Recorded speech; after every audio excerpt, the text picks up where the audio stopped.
Bonjour, je m'appelle Clémence et je suis partie à la rencontre des créateurs de la boutique des familles. Ils nous ont ouvert les portes de leurs ateliers pour nous raconter comment, un jour, ils se sont lancés dans la grande aventure de l'entrepreneuriat afin de commercialiser leurs créations et pour certains, vivre de leur passion. Venez avec moi, je vous emmène à la découverte de créateurs de bijoux, de vêtements, de cartes et bien d'autres encore. Bienvenue dans le podcast Une passion, une création, un podcast proposé par la boutique des familles, la marketplace des créateurs français de familles chrétiennes. Bonjour Julie. Bonjour Clémence. Merci d'avoir accepté notre invitation pour ce nouveau podcast Une passion, une création de la boutique des familles. Merci à vous de me recevoir aujourd'hui. Julie, vous êtes donc une jeune créatrice et vous avez lancé il y a 4 ans une première marque qui s'appelle Avec Tendresse. C'est une marque qui propose des kits de bricolage pour permettre aux futures mamans de créer pour leur bébé. Je vous ai donc demandé de venir aujourd'hui avec une de vos créations. Est-ce que vous pouvez nous la présenter ? Oui, tout à fait. Alors, donc je suis venue avec la création finalisée et le kit, bien sûr. Donc, dans le kit, vous trouvez vraiment tout ce qu'il faut pour pouvoir faire cette création. Donc là, j'ai pris un kit de couture à la main, d'un protège-carnet de santé, un modèle un peu plus fille avec des tons un peu girly. Et donc à l'intérieur, vous avez votre tissu, les petites épingles, le petit bouton, les aiguilles à coudre. Donc pas besoin de machine à coudre, tout se fait à la main. Et vous avez aussi surtout une notice explicative avec vraiment pas à pas toutes les photos pour expliquer à la future ou à la jeune maman comment coudre si elle ne sait pas coudre et comment ensuite pas à pas faire le protège-carnet de santé pour son bébé. Mes kits sont souvent personnalisables et donc vous trouvez un petit prénom à thermocoller sur le protège-carnet de santé ou bien un petit bon si la maman ne connaît pas encore le prénom ou si c'est quelqu'un qui veut l'offrir à une maman sans connaître le prénom, ce qui est souvent le cas par exemple avant la naissance. C'est vraiment très astucieux, je trouve. Et comment vous avez eu cette idée de créer une marque pour les futures mamans et qu'elles fabriquent de leurs mains quelque chose pour leur bébé ? Alors moi, j'ai toujours bien aimé créer depuis, je dirais, le collège. Je suis un peu touche à tout, peut-être même avant, ma mamie avait dû m'apprendre à tricoter quand j'étais en primaire. Et donc j'ai fait du scrapbooking, du collage, plein de choses. Et ensuite, je me suis orientée vers des études plus classiques, disons. J'ai fait Dauphine, qui est une école université un peu de commerce, on va dire. J'ai commencé à travailler en entreprise. Et je voyais que c'était un projet qui me correspondait pas trop pour plus tard. Je me voyais pas avoir cette vie un peu effrénée de travail en marketing dans une grosse entreprise. Et en même temps, autour de moi, j'avais des futures mamans et je voyais qu'elles se tournaient vers la création à ce moment-là. Alors que c'était pas forcément des personnes qui faisaient quelque chose de manuel avant, mais c'était un moment où elles avaient cette envie de se tourner vers le fait main, de créer quelque chose elles-mêmes. Sauf qu'elles savent pas forcément comment faire, comment se lancer, leur maman ne sait pas forcément tricoter ou coudre, ou n'est pas forcément là pour les aiguiller. Et puis en plus, ma sœur a été alitée pendant sa grossesse, ma mère aussi, et je sais que c'est des périodes difficiles où du coup on sait pas trop quoi faire et que la création est un bon moyen de s'occuper en fait de manière assez sympa pendant cette période.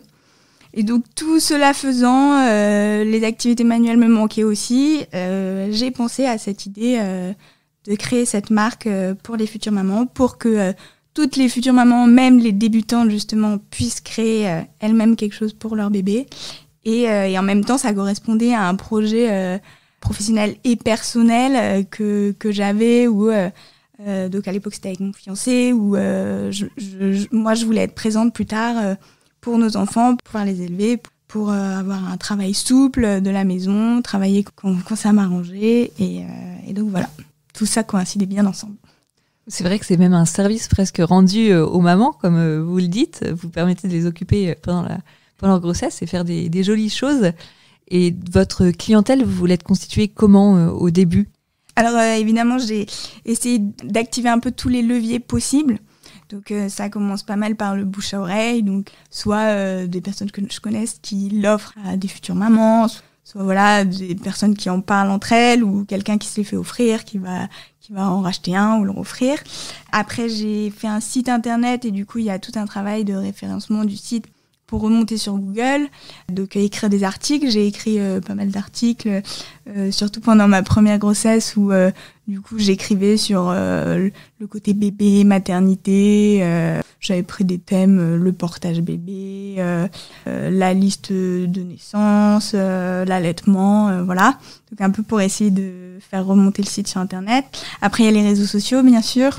Travailler ces réseaux sociaux, essayer parfois de travailler un peu avec des petites influenceuses qui peuvent tester nos produits, les mettre en avant, faire des concours.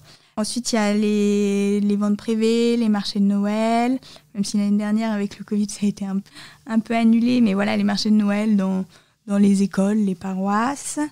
Et ensuite, j'ai aussi essayé de distribuer des flyers autour de moi, et notamment dans les lieux où on retrouvait des futures mamans. Par exemple, dans des cabinets de sage-femme, des cabinets de kiné. Donc voilà, et puis après, il y a des plateformes comme Boutique des familles qui permettent de nous faire connaître. Donc voilà, j'ai essayé de lever un peu tous les canaux possibles. Oui, c'est vrai que vous êtes allé voir un peu partout. Oui. Et aujourd'hui, est-ce que vous avez une clientèle assez large pour vous permettre d'en faire une activité qui vous occupe à plein temps ou pas ? Alors aujourd'hui, ça ne m'occupe pas à plein temps, mais c'était aussi l'idée de départ un petit peu où je voulais... c'est drôle parce que ça me rappelle quand j'étais dans les études, une prof nous avait demandé dans la classe qui voudrait entreprendre plus tard, créer son entreprise. Et énormément de personnes avaient levé la main. J'avais été assez impressionnée. Moi, je crois que j'avais pas levé la main.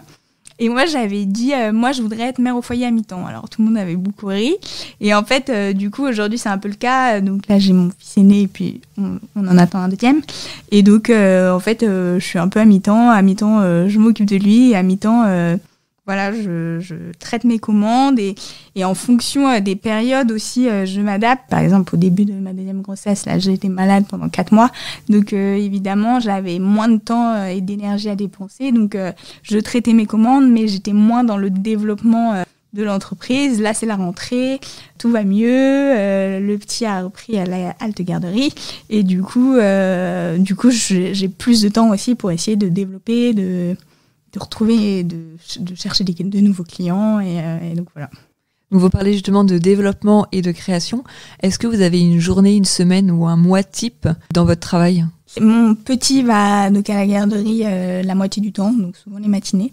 Donc je profite de ces moments pour vite travailler et donc traiter mes commandes ou développer, travailler les réseaux sociaux.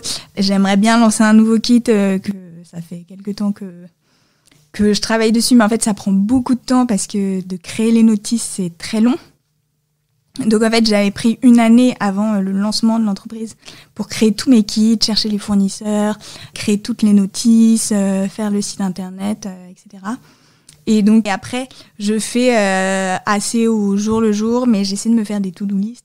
Je trouve qu'on est quand même beaucoup plus efficace et surtout quand on est tout seul de chez soi où personne nous dit ce qu'on a à faire et qu'il faut s'autodiscipliner.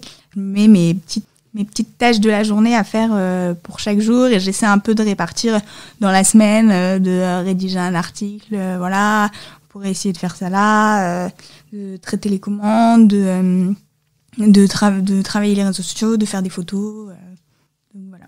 Donc vous dites que vous travaillez du coup toute seule, oui. Vous n'avez pas du tout d'aide ? Non. Et est-ce qu'il existe des groupes, des sites d'entraide ou de trucs et astuces entre créateurs comme vous pour bien partir ou pour bien continuer ou pour juste être solidaire même ? J'avais vu un groupe, mais je me demande s'il n'avait pas fermé, de Facebook, qui s'appelait les EQD, les entrepreneuses qui déchirent, ça devait être. Mais je crois qu'il a un peu fermé. Mais j'avais pas mal regardé à un moment, même pour les trucs administratifs, où on est très vite perdu tout seul chez soi à comprendre comment ça marche, les papiers, les dépôts, etc. Vous avez trouvé ça dur, la partie administrative, pour lancer votre entreprise ? Pas forcément pour lancer, mais après, je sais pas, par exemple pendant le Covid, quand il y avait les aides de l'État, de savoir vraiment à quoi on avait le droit, comment faire. Et ils relayaient pas mal sur les groupes comme ça, il y avait un autre groupe, les micro-entrepreneurs, je crois, qui relayait pas mal comment faire.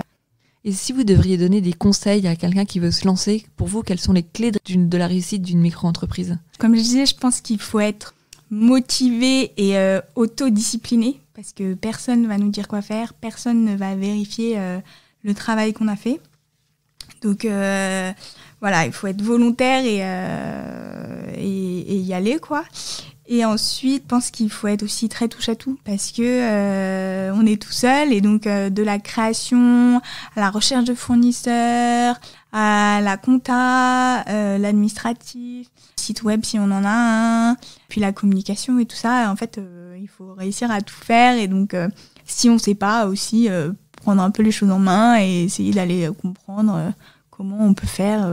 Bon, c'est des conseils qu'il faut prendre, je pense, à la lettre, parce que effectivement, je pense qu'il faut être organisé pour pouvoir tout gérer d'un coup, et c'est beaucoup de travail. Et voilà donc ma dernière question. Est-ce que si c'était à refaire, vous recommenceriez ?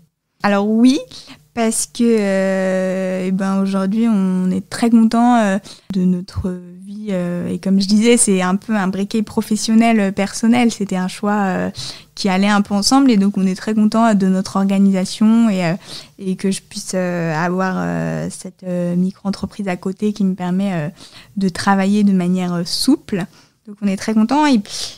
Et puis aussi, ça me permet d'être lancée dans un mouvement qui me permet de faire des choses que j'aurais pas forcément faites avant. Donc, par exemple, à la naissance de mon fils, je cherchais des jolis cintres et je trouvais pas ce que je voulais.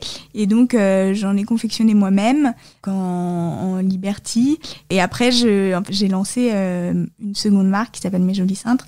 Donc, avec des cintres en Liberty ou alors personnalisés avec le prénom de l'enfant, donc des cintres pour bébé. Et du coup, ça, c'est quelque chose que, comme j'étais dans cette démarche d'entreprendre, qui a coulé un peu de source, c'était un peu, la suite. Chose que je pense que je n'aurais jamais fait si j'avais été dans un emploi salarié classique. Donc voilà, ça permet aussi d'être plus entrepreneur de manière générale. Et vous avez vraiment réussi, je pense, votre choix de combiner votre vie personnelle et votre vie professionnelle tout en créant 2 marques. Enfin, je conseille à tous les auditeurs d'aller voir les produits de Julie sur la boutique des familles, donc aux 2 marques Avec Tendresse et Mes Jolis Cintres. Et j'espère que ce podcast permettra à certains de se lancer et de prendre des idées. Donc merci beaucoup Julie d'être venue nous voir. Merci Clémence. Donc pour retrouver toutes les créations de Julie, je vous donne donc rendez-vous sur le site boutiquedesfamilles.fr, rubrique marque, puis Avec Tendresse et Mes Jolis Cintres. Si ce podcast vous a plu, n'hésitez pas à en parler autour de vous et à nous suivre sur la page Instagram et la page Facebook de Boutique des Familles. Vous y découvrirez plus de créateurs. À bientôt!